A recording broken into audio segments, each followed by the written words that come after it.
Selamat hari Minggu semua, Shalom Bapak Ibu Saudara-saudara yang terkasih di dalam Yesus Kristus yang ada di rumah masing-masing, di tempat masing-masing.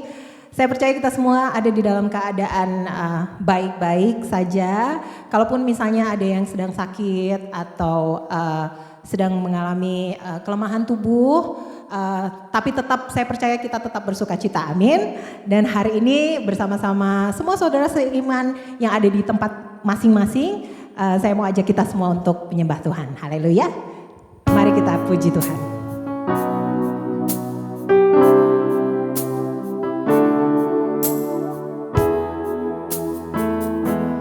I just wanna be where you are, dwelling daily in your presence. I don't wanna worship from afar. Draw me near to where you are. I just wanna be where you are, in your dwelling place forever. Take me to the place where you are. I just want to be with you. I wanna be where you are, dwelling in your presence, feasting at your table, surrounded by your glory. In your presence, that's where I always want to be. I just want to be, I just want to be with you. I just want to be where you are, dwelling daily in your presence. I don't want to worship from afar. Draw me near to where you are. Oh my God, you are my strength and my song. And when I'm in your presence, though I'm weak, you're always strong. I just want to be where you are, in your dwelling place forever. Take me to the place where you are. I just want to be with you.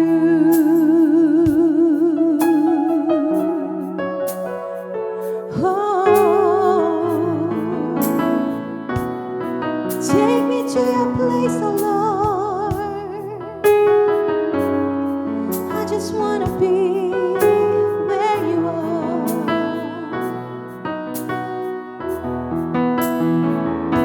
I want to be where you are, dwelling in your presence, feasting at your table, surrounded by your glory. In your presence, that's where I always want to be. 'Cause I just want to be, I just want to be with you. I just want to be where you are, dwelling daily in your presence. I don't want to worship from afar. Draw me near to where you are. Oh my God, you are my strength. You are my strength and my song. And when I'm in your presence, though I'm weak, you're always strong. I just want to be where you are, in your dwelling place forever. Take me to the place where you are, 'cause I just want to be, I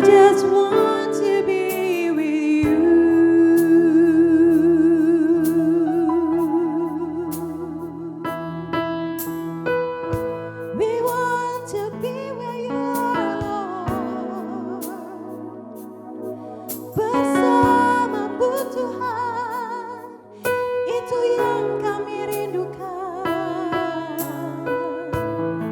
Oh haleluya, haleluya. Ini doa kami Tuhan, saat ada kami memasuki minggu yang baru.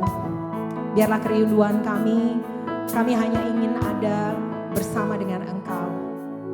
Apapun yang kami lakukan minggu ini Tuhan, baik itu dalam pekerjaan kami, baik itu orang-orang yang akan kami temui, baik di dalam keluarga kami, apapun itu Tuhan, kami mau katakan biar apapun yang kami lakukan, kami mau lakukan bersama dengan Tuhan, dan biar berkat-Mu minggu ini turun atas kami dan keluarga kami. Dan biar setiap hari Tuhan kami mau mengenal Engkau lebih lagi, mengenal Engkau lebih sungguh-sungguh lagi. Bahkan masih dalam keadaan pandemi yang kami belum tahu apa ujungnya. Tapi kami percaya bahwa Tuhan ada di dalam kendali pandemi ini Tuhan. Terima kasih Tuhan, kami mau terus mengejar hadir-Mu di dalam kehidupan kami. Syakaraba syandara layaba shikaraba. Memandang wajah-Mu, mengikuti kebaikan-Mu, mengejar hadir-Mu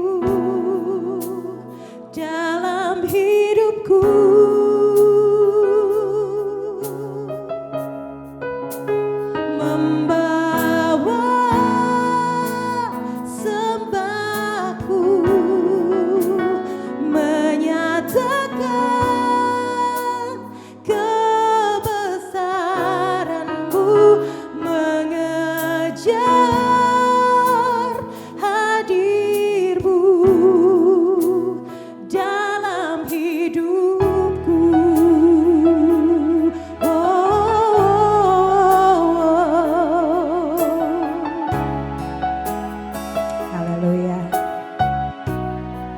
Mari nyanyikan lagu ini sama-sama saudara.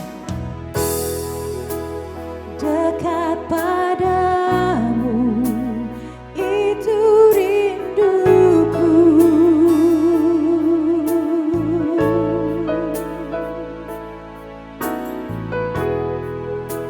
setiap kataku kau pun menunggu.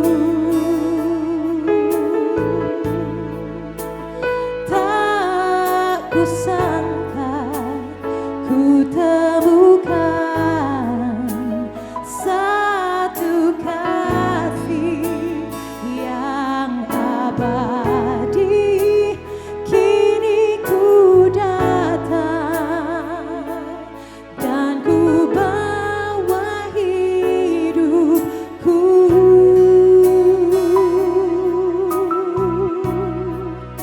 Ini kerinduan kami Tuhan. Dekat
Sungguh Engkau Allah yang hebat, sungguh Kau dahsyat Tuhan.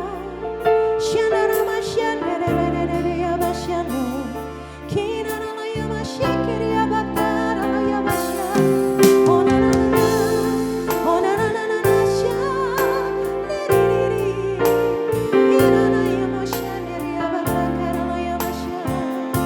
Uriri kiyabasa, aminiri yabasha.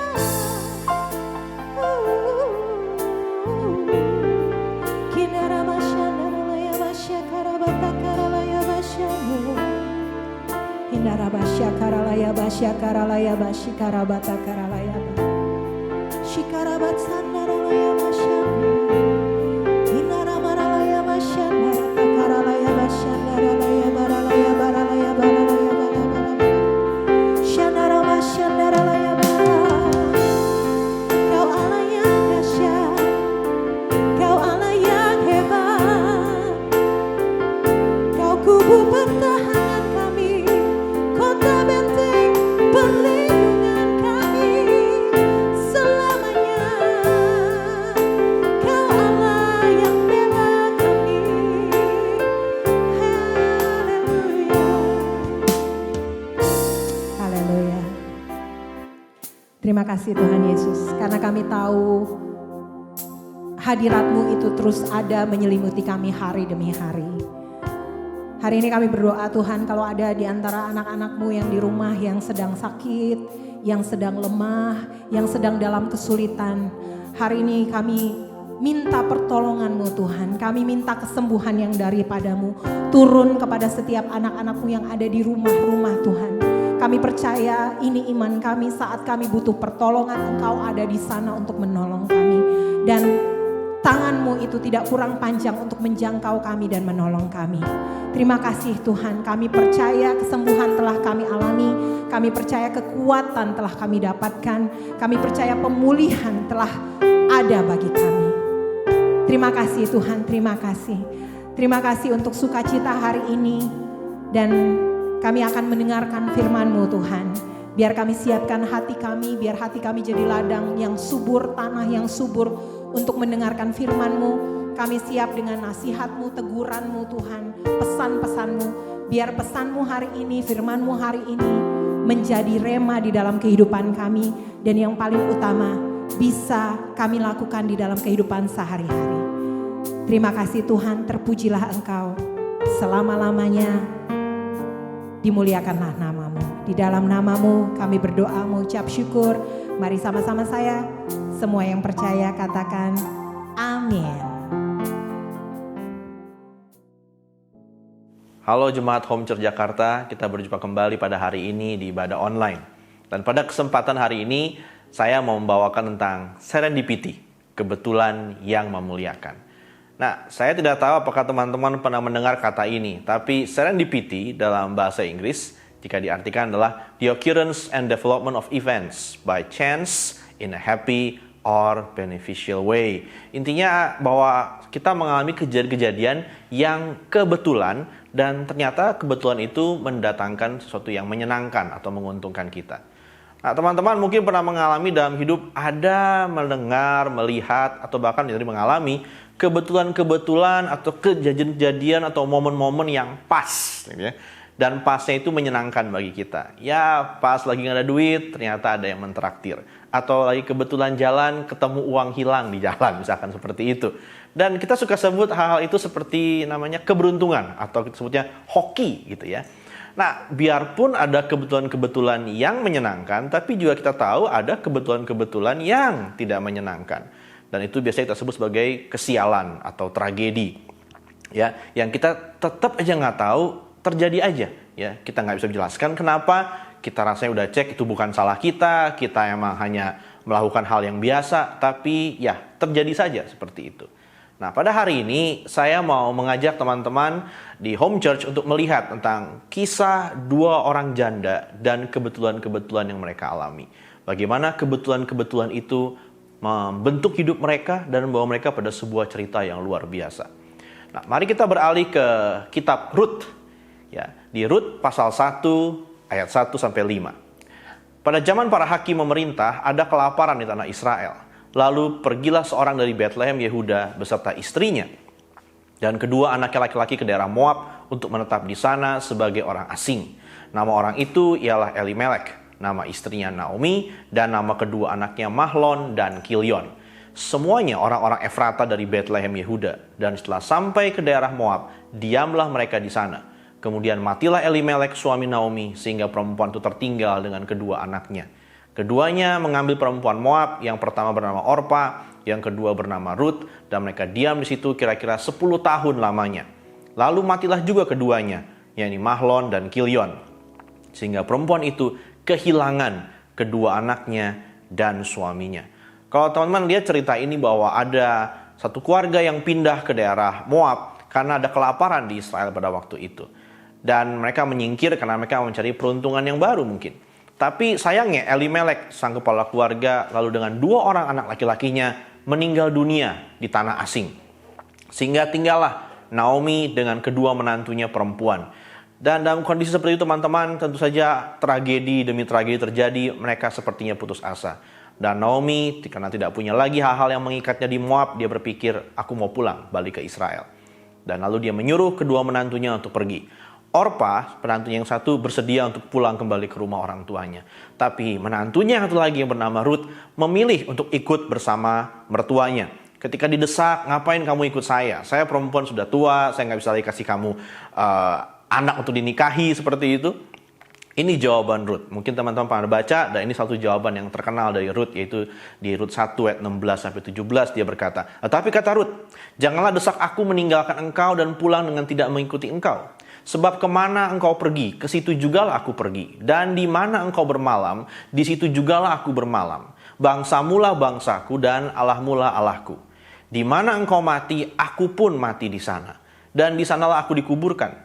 Beginilah kiranya Tuhan menghukum aku, bahkan lebih lagi daripada itu. Jikalau sesuatu apapun memisahkan aku dari engkau selain daripada maut. Sehingga kalau saudara lihat di sini bahwa Rut sudah mengikatkan hidupnya kepada Naomi, ya. Dan kalau saudara sebagai kesimpulan untuk masalah mereka, tragedi dari Naomi dan Rut adalah Naomi kehilangan semua laki-laki dalam keluarga intinya, menjadikan dia pihak yang sangat lemah secara ekonomi dan status sosial. Janda pada zaman itu bukan seperti jamba pada zaman sekarang. Pada waktu itu mereka kehilangan segala-galanya, boleh dibilang. Siapa yang akan bekerja, siapa yang akan jadi penopang keluarga, siapa yang akan meneruskan keturunan di keluarga itu. Rut juga adalah seorang janda jadinya. Jadi ada dua orang janda di sini, ya, perempuan Moab lagi. Ya, dia orang asing bagi kalangan Israel dan tidak memiliki keluarga sedarah di Israel. Waktu dia memutuskan untuk ikut dengan Naomi ke Israel, itu seperti memutus hubungan dengan bangsanya sendiri. Dan itu menjadikan dia sebagai pihak minoritas, ya. Dia tidak punya keluarga di Israel dan posisinya pun di Israel lebih lemah lagi daripada Naomi. Dia bukan cuma janda, tapi janda yang adalah orang asing. Dan ini membuat keduanya jadi sepertinya punya kisah hidup yang tragis gitu. Tapi lanjut lagi, ya.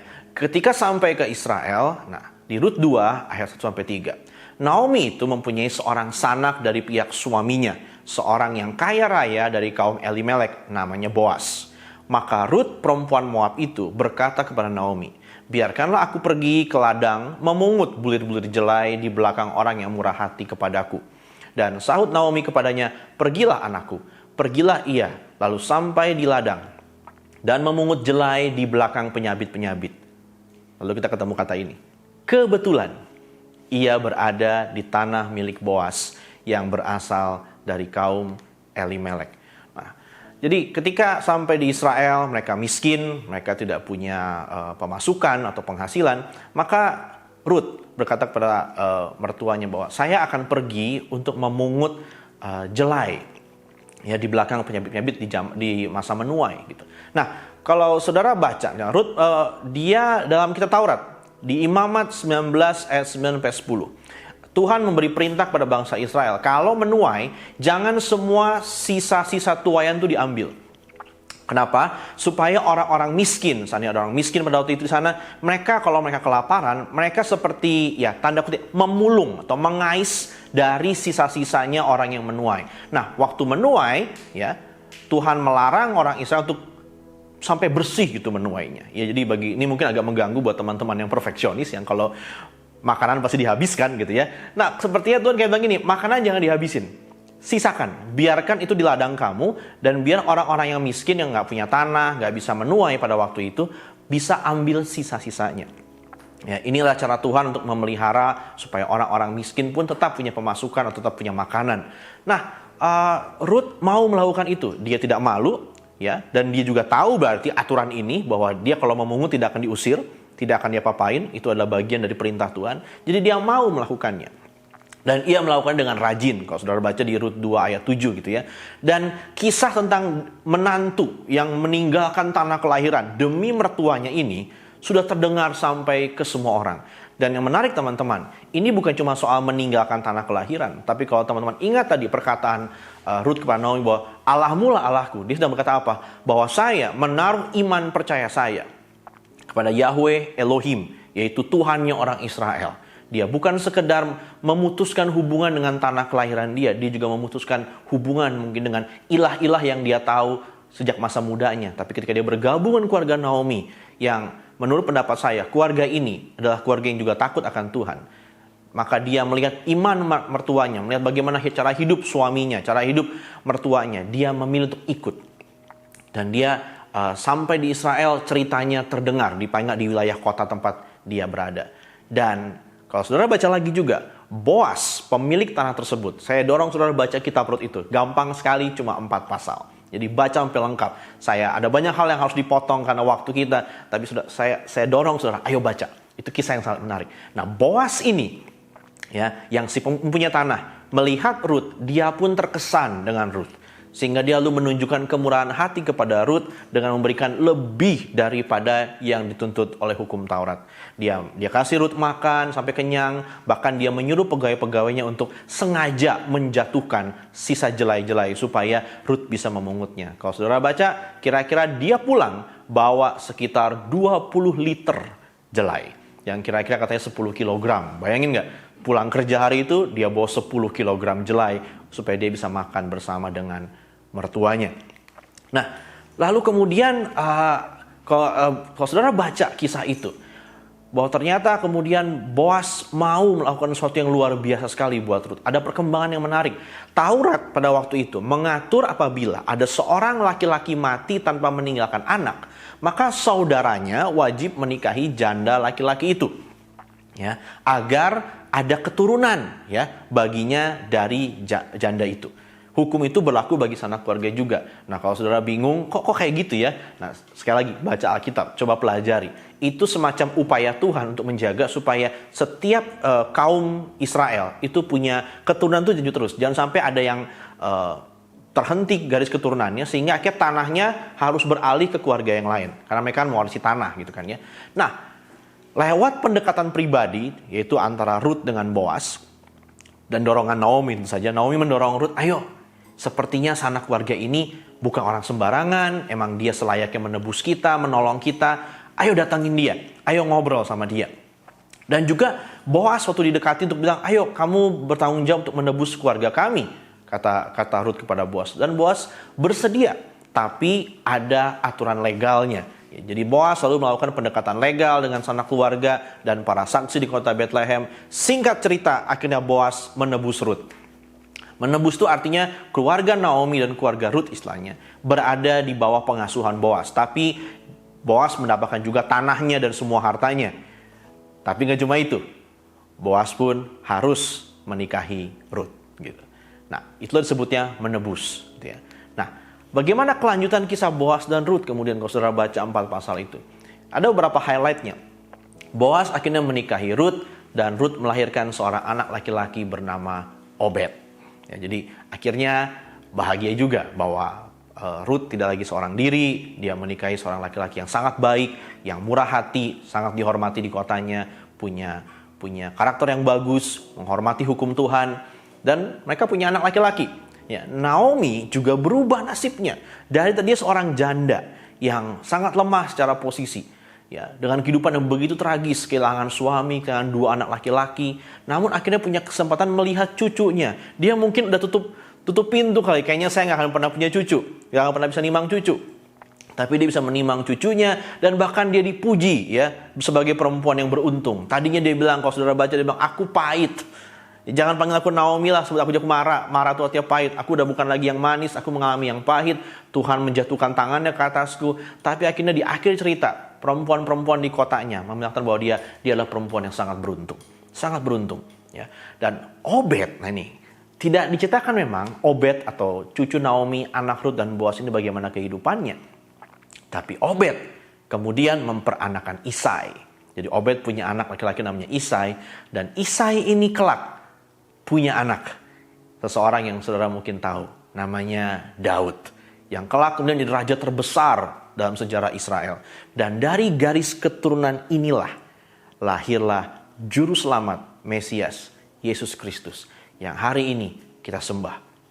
Ya. Dan fakta menarik juga yang lain dari kisah ini, kalau saudara baca dan kalau saudara suka ngulik-ngulik Alkitab, pengen tahu fakta-faktanya, ada fakta menarik dari kisah ini bahwa ibu dari Boaz ya, adalah Rahab. Kalau saudara ingat, tahu Rahab? Rahab adalah seorang pelacur di kota Yeriko. Ketika orang Israel masuk tanah perjanjian dan harus melewati benteng Yeriko, Rahab adalah seorang pelacur yang tinggal di Yeriko itu, yang menolong pengintai Israel bersembunyi. Ya, bahkan memberitahukan bahwa mereka udah takut sama kamu. Ya. Dan akhirnya menolong orang-orang itu. Dan setelah Yeriko dihancurkan, ya, Rahab dipelihara. Nyawanya diselamatkan. Dia boleh tinggal bersama seluruh keluarganya di perkemahan Israel. Dan malah Alkitab mencatat Rahab sebagai seorang yang beriman. Tokoh iman. Tokoh iman. Jadi kalau saudara lihat, ada yang unik di sini bahwa Boaz punya seorang ibu yang bukan perempuan terhormat, juga bukan orang asli Israel, orang asing. Tapi kemudian dia juga mau menerima seorang perempuan asing ke dalam kehidupannya. Itu kisah-kisah fakta menarik dari kisahnya Ruth dan Boaz, juga Naomi. 2 janda yang mengalami kebetulan-kebetulan. Pas dia mengalami tragedi, yaitu kebetulan yang gak enak. Dia lalu mengalami kebetulan bahwa dia bisa berjumpa dengan sanak keluarga yang bisa menebus dia. Dan kebetulan, mungkin saya bilang, ternyata dia adalah penerus bagi Juru Selamat kemudian, menurunkan Juru Selamat. Nah, saudara-saudara, pelajaran apa yang kita belajari dari kitab Rut ini? Yang pasti bukan ini ya, makanya jadi perempuan harus rajin ya. Kalau rajin, kerja keras, nanti ketemu calon suami kaya gitu kan ya. Nanti hidup kamu jadi beruntung, bukan ya. Jadi dijauhkanlah dari saya mengatakan itu. Walaupun saya akan bilang, ya ladies, jadilah perempuan yang rajin gitu ya. Jadi tapi bukan itu kisahnya. Kitab ini sayangnya suka diselewengkan ke sana bahwa itu jadikan ilustrasi bahwa perempuan harus rajin, makanya bangun pagi kerja sampai malam. Kenapa? Siapa tahu ada laki-laki yang lihat, laki-laki kaya, apalagi ya Boaz kan laki-laki kaya gitu, bahwa dia bakal naksir sama kamu. Ya itu mungkin salah satu keberuntungan. Tapi bukan itu sebenarnya. Kalau kita lihat keseluruhan kisah kitab ini. Mengapa kitab ini sampai dapat kehormatan? Mengapa kisah Rut dapat kehormatan masuk ke dalam kitab Perjanjian Lama, dihormati sebagai kisah yang luar biasa di kalangan orang-orang Yahudi sampai hari ini. Ya, kita bisa bahwa Tuhan bekerja bukan hanya lewat orang-orang hebat. Sudah lihat tadi di awal cerita pada zaman hakim-hakim. Sudah dengar saya pernah khotbah sebelumnya tentang Simson, satu tokoh hakim besar dalam sejarah Israel. Dan lalu kalau kita baca kisah hakim-hakim, kita baca kisah Musa, kita baca kisah Daud, kita mikir gini, Tuhan cuma pakai orang-orang hebat. Tuhan cuma bekerja lewat orang yang berbakat. Tuhan bekerja lewat orang-orang yang heroik gitu. Enggak, ternyata. Di zaman itu Tuhan bekerja lewat para hakim, tapi dia gak cuma bekerja di tangan orang-orang hebat. Dia gak cuma pakai orang-orang yang hebat. Ya, tapi juga dia bekerja di kehidupan orang-orang biasa. Siapa sih Elimelek? Siapakah Naomi? Siapa sih Ruth? Siapa sih Boaz? Orang-orang biasa. Ordinary people. Common people. Seperti Anda dan saya gitu. Bahkan yang tidak berdaya orang-orang ini ya. Naomi dan Ruth itu orang yang lemah dalam masyarakat, ya. Dalam kisah yang penuh kebetulan antara tragedi dan keberuntungan. Tuhan bekerja lewat itu. Jadi kalau kita sekarang kita mengerti poin pertama ini, kita memandang bahkan segala tragedi dan keberuntungan yang terjadi dalam hidup kita, bahwa itu adalah tangan Tuhan yang sedang bekerja dalam hidup kita. Terlepas kita mengerti atau tidak. Tapi ini menunjukkan kedaulatan Tuhan, bagaimana Tuhan berkuasa memegang hidup manusia. Poin kedua adalah tidak ada mujizat. Pernyataan ilahi, kejadian ajaib, atau pencapaian yang spektakuler dalam kitab Rut. Saudara boleh baca dari awal sampai akhir, tidak ada mujizat terjadi sedikit pun. Tidak ada nabi yang menyampaikan demikian firman Tuhan. Tidak ada pernyataan, tidak ada peristiwa yang super spektakuler, nggak ada. Ini seperti kehidupan orang sehari-hari. Hanya orang-orang biasa, tapi ini dengan iman dan ketaatan pada Tuhan dan hukum-hukumnya. Yang mereka miliki saat itu cuma hukum-hukum Tuhan. Apa yang membuat Boas selalu mau menebus Rut? Karena dia tahu Taurat Tuhan. Dia tahu bahwa Tuhan mengatur dalam kitab Taurat bagaimana sanak keluarga harus menebus. Bagaimana Naomi tahu bahwa Boas juga punya kewajiban untuk menebus mereka. Karena dia juga tahu hukum Tuhan. Ya. Bagaimana juga Rut bisa bekerja kemudian mau memungut jelai. Dan tidak malu melakukannya. Karena dia tahu bahwa hukum Tuhan menjamin itu. Hukum Tuhan memperbolehkan itu. Orang-orang biasa yang tahu hukum Tuhan dan mau taat melakukannya dengan cara yang benar. Saling menunjukkan saling menunjukkan kasih. Saling menunjukkan pengabdian, kesetiaan, kemurahan hati, dan kesadaran akan kasih karunia Tuhan. Mereka menghidupi saja nilai-nilai tersebut. Mereka tahu bahwa ini semua kasih karunia Tuhan. Mereka tahu mereka harus setia dengan keluarga. Mereka setia dengan keluarga. Mereka melihat orang asing lalu mereka bermurah hati kepada orang asing. Itu semua sudah tertulis dalam kitab Taurat pada zaman itu. Ya, jadi bagaimana kisah ini benar-benar orang-orang biasa, tapi mereka mau melakukan perintah Tuhan. Nah, kisah Boas menebus Rut dan memulihkan keluarga Naomi, itu juga seperti gambaran Yesus Kristus yang menebus bukan hanya orang Israel, tapi juga bangsa yang percaya kepadanya, termasuk Anda dan saya. Kita bukan orang pilihan, kita bukan bangsa pilihan seperti orang Israel. Tapi kisah bagaimana Boas lewat penebusannya menolong Naomi yang adalah orang asli Israel, tapi juga menolong Rut yang orang asing, orang luar Israel, ya, orang kafir istilahnya, seperti kita, menunjukkan bahwa Tuhan menunjukkan kasih karunia. Yesus Kristus menebus bukan cuma orang Yahudi, bukan cuma orang Israel, tapi juga Anda dan saya, orang yang tidak ada perjanjian dengan Tuhan, tapi Tuhan mau melakukan perjanjian itu dengan kita. Nah, apalagi bisa kita pelajari di sini? Bagaimana kita mau ambil pelajaran juga dari kisah ini? Saya mau ajak saudara untuk berpikir bahwa Tuhan memiliki rencana besar bagi orang-orang yang telah Ia panggil. Di dalam Roma 8:28-30 mengatakan, kita tahu sekarang bahwa Allah terus bekerja dalam segala sesuatu untuk mendatangkan kebaikan bagi mereka yang mengasihi Dia, yaitu bagi mereka yang terpanggil sesuai dengan rencana Allah. Sebab semua orang yang dipilih dari semula, mereka juga ditentukannya dari semula untuk menjadi serupa dengan gambaran anaknya. Supaya ia, anaknya itu, menjadi yang sulung di antara banyak saudara. Dan mereka yang ditentukannya dari semula, mereka itu juga dipanggilnya. Dan mereka yang dipanggilnya, mereka itu juga dibenarkannya. Dan mereka yang dibenarkannya, mereka itu juga dimuliakannya. Kita tahu jadi begini, Tuhan memanggil kita. Dia bekerja dalam segala sesuatu. Kebetulan-kebetulan, betul. Keberuntungan, ya. Bahkan kita sebut tragedi, kesialan, iya. Dia bekerja dalam segala sesuatu itu. Tapi syukurnya di dalam Tuhan, Ia mendatangkan kebaikan lewat segala sesuatu itu. Terlepas kita sudah lihat atau kita belum lihat. Nah, tapi itu juga pada akhirnya apa? Diakhiri, potongan ayat ini, diakhiri bahwa Tuhan memilih, memanggil, nah siapa? Memuliakan. Itu panggilan yang luar biasa, itu tujuan yang luar biasa. Yaitu kita dipanggil untuk jadi semakin serupa seperti Kristus. 1 Petrus 2 ayat 9-10, ayat ini sempat disinggung oleh Kak Semi di minggu pertama bulan ini. Tetapi kamulah bangsa yang terpilih, imamat yang rajani, bangsa yang kudus, umat kepunyaan Allah sendiri. Supaya kamu memberitakan perbuatan-perbuatan yang besar dari Dia yang telah memanggil kamu keluar dari kegelapan kepada terangnya yang ajaib. Kamu yang dahulu bukan umat Allah, tapi yang sekarang telah menjadi umatnya. Yang dahulu tidak dikasihani, tapi yang sekarang telah beroleh belas kasihan. Bahwa kita dulu orang-orang yang seharusnya dibinasakan, tapi Tuhan memanggil kita, memberikan kita posisi dan identitas yang baru. Supaya apa? Supaya kita memberitakannya perbuatan-perbuatan yang besar dari Dia yang telah memanggil kita.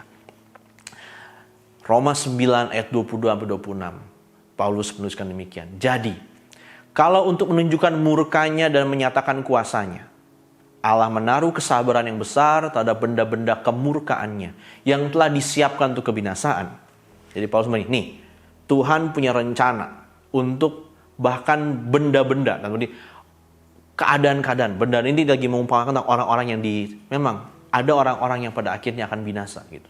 Tapi Tuhan bahkan kepada orang-orang itu yang bahkan menunjukkan pemberontakannya sepanjang hidup mereka tidak pernah menghormati Tuhan. Tuhan menunjukkan kesabarannya. Ya, dia bilang pada orang-orang yang menentang Tuhan sabar begitu. Justru untuk menyatakan kekayaan kemuliaannya, dia mau menyatakan kemuliaannya atas benda-benda belas kasihannya. Siapa sih itu maksudnya? Orang-orang yang Dia kasihi, yang Dia pilih, yang telah dipersiapkannya untuk kemuliaan. Sekali lagi. Jadi Paulus bilang, nih, Tuhan menyatakan kemuliaannya kepada orang-orang yang Dia kasihi supaya mereka juga dimuliakan. Yaitu siapa? Kita. Siapa kita? Yang telah dipanggilnya. Bukan hanya dari antara orang Yahudi, tapi juga dari antara bangsa-bangsa lain. Siapa itu? Saudara dan saya. Ya. Seperti yang difirmankan juga dalam kitab Nabi Hosea, yang bukan umatku akan kusebut umatku, dan yang bukan kekasih, kekasih. Dan di tempat di mana akan dikatakan pada mereka, kamu ini bukanlah umatku, di sana akan dikatakan kepada mereka, anak-anak Allah yang hidup. Apa yang Paulus mau bilang? Bahwa lihat, kepada orang-orang yang akan binasa pun Tuhan menunjukkan kesabaran. Apalagi kepada kita yang telah dipanggil, yang Tuhan akan persiapkan untuk kemuliaan dan untuk menyatakan kemuliaannya. Nah, kita mungkin diberikan bagian yang berbeda-beda dalam hidup, yang mungkin terasa sepele dan tidak berarti. Sudah pernah mikir seperti itu? Kayaknya hidup saya tidak terlalu memberikan dampak yang signifikan buat bangsa Indonesia, buat kota tempat di mana saya berada. Kalau bagi home church seperti di Jakarta, kota ini begitu besar, sementara saya mungkin hanya ibu rumah tangga, seorang pegawai kantor yang lagi WFH, atau mungkin seorang bisnismen yang lagi berjuang supaya menjaga bisnis tetap jalan, seorang anak sekolah yang lagi coba untuk sekolah di rumah, yang kayaknya bukan juara kelas, bukan pahlawan. Tapi gini, kita mungkin menghidupi kehidupan yang sepertinya sepele seperti itu. Namun di dalam Kristus, nah ini makanya yang membedakannya bukan bakat Anda, apa yang Anda perbuat buat bangsa ini, enggak. Di dalam Kristus, Kristuslah yang membedakan itu semua. Kita punya satu panggilan, yaitu keselamatan dan keserupaan. Kita dipanggil untuk serupa seperti Kristus. Dan bergerak dalam satu tujuan, yaitu kemuliaan Tuhan. Jadi dimanapun saudara berada, apapun yang saudara lakukan, sebesar atau sekecil apapun yang saudara lakukan, dampaknya, jangkauannya, pengaruhnya. Tapi kita semua, saya dan saudara, Bandung dan Jakarta, bahkan tempat-tempat lain, atau siapapun saudara yang menonton ini, yang bukan dari tempat-tempat itu, kita semua punya satu panggilan yang sama, yaitu kita dipanggil untuk jadi serupa seperti Kristus. Tuhan selamatkan kita untuk jadi serupa seperti Kristus. Dan satu tujuan kita itu hidup di muka bumi ini adalah untuk kemuliaan Tuhan. Kita ambil bagian, kita dikasih Tuhan, ambil bagian dalam pergerakan, movement, memuliakan Tuhan. Setiap kali kita lewat segala sumber daya yang kita punya, apapun itu. Saudara punya waktu, saudara punya kekayaan, saudara punya bakat, saudara pokoknya segala sesuatu, sumber daya yang Tuhan kasih ke tangan kita. Kita bisa pakai untuk kemuliaan Dia, menyatakan kasih dan kuasa dan karakter Tuhan kepada dunia, sehingga dunia tahu dan percaya kepadanya. Dengan segala yang bisa saudara lakukan, lakukanlah itu. Nyatakanlah kasih, kuasa, dan karakter Tuhan kepada dunia. Sehingga dunia bisa tahu siapa itu Tuhan dan percaya kepadanya. Ini adalah pergerakan yang Tuhan persiapkan buat kita. Dia sedang kerjakan sampai akhir dunia ini. Di luar Tuhan, hidup kita sia-sia. Tapi dalam Tuhan, segala kebetulan, serendipity, adalah cara Tuhan menyempurnakan kita dan memampukan kita memuliakan namanya. Marilah kita jalani kalau gitu hari-hari dengan semangat, dengan ucapan syukur dan keberanian. Tapi hidup saya, kerjaan saya, pencapaian saya begitu kecil. Apakah itu berarti? Saudara sedang ada dalam suatu pergerakan dalam suatu gerakan yang luar biasa, yang Tuhanlah pemimpinnya. Bukan organisasi gereja, bukan tokoh siapapun, tidak. Yesus pemimpinnya, Tuhan yang sedang melakukan ini. Ya. Oleh karena itu kalau kita ada di dalam satu gerbong dengan Tuhan istilahnya, satu perahu dengan Tuhan, ayo kita hidup jangan asal-asalan. Ayo kita dengan semangat, ucapan syukur, keberanian. Kenapa? Karena kasih karunia Tuhan sudah menyelamatkan kita. Itu pun seharusnya memberi kita semangat setiap hari. Bukan cuma telah menyelamatkan, tapi sedang menjadikan kita serupa seperti Kristus. Kita sedang bertumbuh seperti Kristus setiap hari. Ya. Kalau kehendak Tuhan adalah kita seperti Kristus, dan Tuhan kehendaknya pasti jadi, maka saudara mungkin boleh melihat kondisi saudara hari ini kayaknya emang ada potongan gitu, saya seperti Kristus, karena Tuhan belum selesai sama saudara. Jadi jangan khawatir. Kalau Tuhan berkehendak, dia akan dapat. Kalau dia bilang, saudara dan saya akan jadi seperti Kristus, dia akan mengerjakannya. Dan bukan cuma telah menyelamatkan, tapi juga sedang mengerjakan itu, dan juga sedang membawa kita dalam suatu gerakan, yaitu apa? Memuliakan Tuhan. Kita semua, satu panggilan, satu gerakan. Satu panggilan untuk menjadi seperti Kristus, dan satu dalam pergerakan yang sama, yaitu memuliakan Tuhan. One calling, Christ likeness. One movement, glory of God. Satu panggilan kita menjadi serupa seperti Kristus. Dan satu pergerakan kita semua dimanapun, Bandung, Jakarta, di seluruh dunia. Kalau saudara pengikut Kristus, maka kita semua lewat hal-hal kecil yang kita kerjakan sehari-hari, bahkan lewat kebutuhan-kebutuhan apapun yang Tuhan izinkan terjadi, semuanya ayo kita lakukan untuk kemuliaan Tuhan. Biarlah semuanya ini boleh memberikan saudara sukacita yang besar, bahwa saudara sedang mengerjakan sesuatu yang besar, bukan hal yang sepele, dan lakukan dengan setia. Mari kita muliakan Tuhan. Mari menjadi serupa seperti Kristus. Demikian firman Tuhan hari ini. Saya ajak saudara berdoa untuk menutup firman Tuhan ini. Tuhan Yesus, terima kasih. Kami bersuka cita. Kami begitu bangga punya Tuhan seperti Engkau. Dan terima kasih sudah selamatkan kami. Terima kasih sudah tebus kami. Terima kasih sudah bawa kami dalam kemuliaan-Mu. Kami sudah belajar bagaimana Ruth kehidupannya diubahkan. Naomi diubahkan. Lewat kebetulan-kebetulan yang Engkau atur, tangan-Mu bekerja Tuhan. Dan terima kasih Tuhan, itu pun memberi kami kekuatan bahwa hari ini pun tangan Tuhan bekerja dalam kehidupan kami, orang-orang biasa, bukan pahlawan, bukan pemimpin-pemimpin besar. Sedikit sekali mungkin di antara kami adalah orang yang berpengaruh. Tapi kami bersuka cita karena bahkan dalam kehidupan kami yang kecil, yang seperti di mata dunia, sangat tidak signifikan. Tapi Tuhan menunjukkan kasih-Mu. Engkau menyelamatkan kami, bahkan Engkau bawa kami dalam satu gerakan, yaitu untuk memuliakan nama-Mu. Supaya dunia tahu Engkaulah Tuhan yang sejati, Engkaulah Tuhan yang benar. Tolong kami Tuhan dalam keseharian kami, lewat apapun yang kami lakukan. Menunjukkan kasih-Mu, kuasa-Mu, dan karakter-Mu dalam kehidupan kami. Sehingga dunia tahu dan dunia mempermuliakan nama-Mu. Tuhan yang benar, Tuhan yang kami kenal dalam Yesus Kristus. Terima kasih Tuhan, mampukan kami, kuatkan kami, dan biarlah kami menjalani hidup dengan semangat, dengan berani. Karena kami tahu kami sedang menuju keserupaan seperti Kristus, dan pergerakan kami adalah untuk kemuliaan Tuhan, apapun yang kami perbuat. Di dalam nama Yesus kami berdoa. Amin. Terima kasih sudah mendengarkan. Sampai jumpa lagi di kesempatan lain. Shalom buat Home Church Jakarta. Dadah.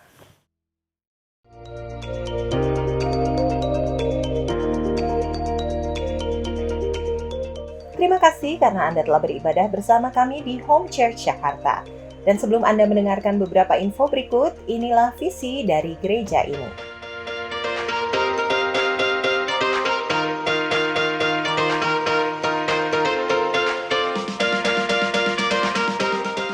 Persembahan mingguan, persembahan persepuluhan, dan persembahan khusus dapat Anda transfer melalui rekening BCA dengan nomor 0700 504 000 atas nama GBI Home. Ibadah Kids at Home Raising Little Disciples saat ini juga bisa disaksikan melalui Pijar TV, yaitu lewat streaming online www.pijartv.com maupun melalui Pay TV atau TV berbayar Transvision channel 778 setiap hari Kamis dan Jumat pukul 3:30 sore. Ibadah online umum maupun Kids at Home dapat kembali Anda ikuti minggu depan melalui channel YouTube Home Church Jakarta jam 10 dan 11 pagi waktu Indonesia Barat. Untuk informasi lainnya, silakan mengikuti akun Instagram @homechurchjakarta. Shalom Jemaat Home Church Jakarta yang ada di rumah aja. Saya harap semuanya dalam keadaan sehat-sehat ya. Puji Tuhan, kita sudah dengar firman Tuhan dan sangat diberkati hari ini. Tiba saatnya kita akan menutup ibadah kita dan kita akan bersatu di dalam doa. Bapa di surga, Tuhan Yesus, Roh Kudus, kami mengucap syukur Tuhan untuk hari ini. Kami boleh belajar sesuatu yang baru lagi Tuhan lewat firman-Mu. Kami boleh merasakan hadirat Tuhan lewat praise dan worship Tuhan. Walaupun kami di rumah aja, tapi kami boleh terus Tuhan merasakan kehadiran Tuhan dalam kehidupan kami dan kami mengucap syukur Tuhan. Biar apapun yang kami dengar, apapun yang kami pelajari hari ini Tuhan, itu boleh merema dalam kehidupan kami dan boleh bertumbuh Tuhan, berakar dan boleh menghasilkan buah Tuhan dalam kehidupan kami sehari-hari. Terima kasih Bapa, terima kasih Tuhan. Tidak terasa kami sudah memasuki minggu ketiga Tuhan di bulan September ini. Kami mengucap syukur untuk penyertaan Tuhan yang sempurna atas setiap kami Tuhan, dimanapun kami berada Tuhan. Secara khusus, aku berdoa saat ini Tuhan untuk setiap LCC yang ada Tuhan di Home Church Jakarta. Mengucap syukur Tuhan untuk setiap komunitas demi komunitas yang Tuhan percayakan untuk setiap kami. Biar setiap pertemuan kami Tuhan, baik lewat online Tuhan saat ini, biar boleh terus ada keakraban yang terus terjalin Tuhan atas setiap kami. Kami boleh saling menguatkan. Kami boleh terus selalu belajar hal-hal yang baru Tuhan. Secara khusus aku berdoa untuk setiap iFriends yang ada Tuhan, setiap leader-leader dari LCC ini Tuhan. Biar kiranya Tuhan yang terus memberikan hikmat, marifat untuk setiap leader LCC ini Tuhan. Dan juga Tuhan terus berikan kreativitas Tuhan untuk setiap mereka. Kami mengucap syukur untuk setiap jiwa-jiwa baru yang Tuhan percayakan lewat LCC demi LCC Tuhan. Kami percaya ini semua kasih karunia Tuhan yang melimpah Tuhan. Terima kasih Bapa, terima kasih. Kami berdoa untuk setiap jemaat home dimanapun saat ini mereka berada Tuhan. Buat setiap opa oma Tuhan berikan kesehatan, Tuhan berikan perlindungan yang ekstra Tuhan untuk setiap mereka. Juga untuk setiap para orang tua Tuhan, untuk setiap anak-anak yang kuliah, yang sekolah dari rumah Tuhan. Tuhan berkati, Tuhan sertai, Tuhan berkati setiap jemaat-Mu yang berusaha, setiap mereka yang bekerja Tuhan, apapun yang mereka kerjakan Tuhan buat berhasil. Terima kasih Bapa, terima kasih Tuhan. Kami juga berdoa saat ini Tuhan, kami mau melepaskan berkat atas bangsa kami Indonesia Tuhan. Di dalam nama Yesus damai sejahtera Tuhan, kasih karunia Tuhan melimpah atas bangsa kami. Terima kasih Tuhan kalau sampai hari ini kami lihat kebaikan demi kebaikan Tuhan itu boleh dinyatakan atas bangsa kami. Terima kasih Bapa, kami berdoa secara khusus Tuhan berikan kesatuan hati Tuhan, mulai dari pemimpin kami Tuhan, bahkan untuk seluruh warga negara yang ada di seluruh Indonesia ini Tuhan, dalam memerangi COVID-19 ini Tuhan, biar ada kesatuan hati untuk setiap kami Tuhan. Kami boleh punya satu visi, kami boleh punya satu pemahaman yang sama Tuhan. Terima kasih Bapa, kami percaya Tuhan hari-hari ini kami akan melihat banyak terobosan, kami akan lihat banyak mujizat Tuhan, bahkan kami akan lihat banyak kehidupan yang baru Tuhan, yang akan ada Tuhan di bangsa kami. Terima kasih Bapa, pemulihan demi pemulihan boleh terjadi Tuhan. Dari segi ekonomi, dari segi pariwisata semua boleh mengalami pemulihan Tuhan. Kami percaya rencana Tuhan yang terjadi atas bangsa kami. Terima kasih Bapa, terima kasih Tuhan. Kami mau mengakhiri ibadah kami Tuhan dengan hati yang penuh dengan sukacita, hati yang penuh dengan ucapan syukur Tuhan karena Engkau baik. Terima kasih Bapa, di dalam nama Yesus kami berdoa, kami mengucap syukur. Amin.